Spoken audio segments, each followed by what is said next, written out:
હમણાં જ તાજેતરમાં મુંબઈ કાંદિવલીમાં 24 ડિસેમ્બરનો જે કાર્યક્રમ હતો એ કાર્યક્રમમાં મારે એક જાહેરાત કરાણી બગદાણા વિશે, અને એમાં મેનેજિંગ ટ્રસ્ટી શબ્દ મેં વાપર્યો, અને મને હમણાં જ નવનીતભાઈ સરપંચશ્રીનો ફોન આવ્યો. એમણે મારું ધ્યાન દોરાવ્યું કે ભાઈ હજુ કોઈ મેનેજિંગ ટ્રસ્ટી નથી, બધા ટ્રસ્ટી જ છે. તો મારે તો મને ખબર નથી કોણ જે કઈ રીતે છે હું, પણ મેનેજિંગ ટ્રસ્ટી શબ્દ મારાથી જે બોલાણો એ મારી ખરેખર ભૂલ છે. જાહેરાત કરી એ બાબત તો મને બગદાણા ટ્રસ્ટ ક્ષમા આપે એવી આપ બધાને પ્રાર્થના કરું છું.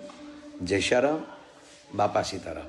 નવનીતભાઈ ડાયાભાઈ બાલદિયા કોળી, ગામ બગદાણા.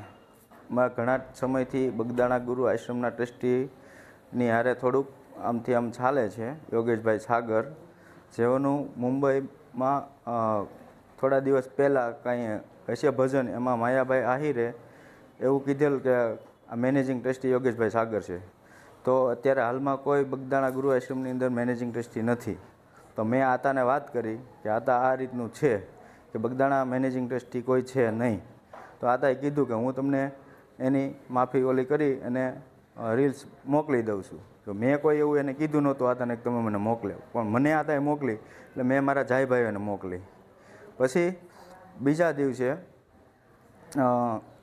એમના દીકરાનો જયરાજભાઈનો ફોન આવ્યો મારામાં કે તું ક્યાં છો ને તને મળવાનું છે. તો મેં કીધું હું બગદાણા છું, આશ્રમે છું, ગમે ત્યારે આવો ત્યારે મળશું. પછી પાછા મારા એક બીજા મિત્ર છે રામભાઈ વાળા, તો એમને મળ્યા. એટલે એમનામાં ફોન આવ્યો કે ભાઈ આ કોણ છે ને શું છે.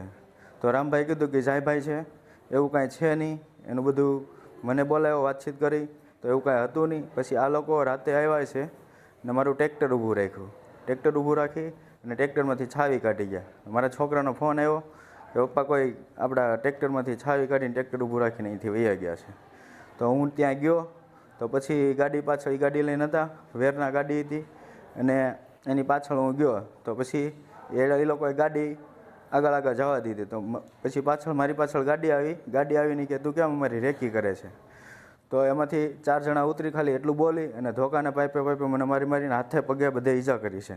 પછી થોડી વારથી કે બીજી સ્વીપ ગાડી આવી, તો એમાંથી 4 જણા ઉતર્યા. તો એ લોકોએ ધોકા પાઇપ કાઢી અને મને બધી જગ્યાએ માર્યો છે. અમારા હાથે ફ્રેક્ચર આવ્યું છે, 2 પગ, બે હાથે, પાછળ, કમરના ભાગે બધી જગ્યાએ મને મારેલો છે. ત્યાર પછી અમે અહીંયા હનુમત હોસ્પિટલમાં એડમિટ થયા. પછી સાહેબ બગદાણા પોલીસ સ્ટેશનમાંથી અમે અહીંયા આવ્યા હતા લખવા, એટલે એમાં ફરિયાદ આપી છે. અને અમારા 2 મોબાઈલ તોડી નાખ્યા, મારી 2 વ્હીલ બાઇક તોડી નાખી. અને સાહેબને મારી નમ્ર વિનંતી છે કે આની યોગ્ય તપાસ થાય, આમાં કોણ કોણ પાછળ છે આ કારણની અંદર. એટલી મારી એસપી સાહેબને મારી વિનંતી છે કે આની અંદર કદાચ મોટા માથા હોય ખરા.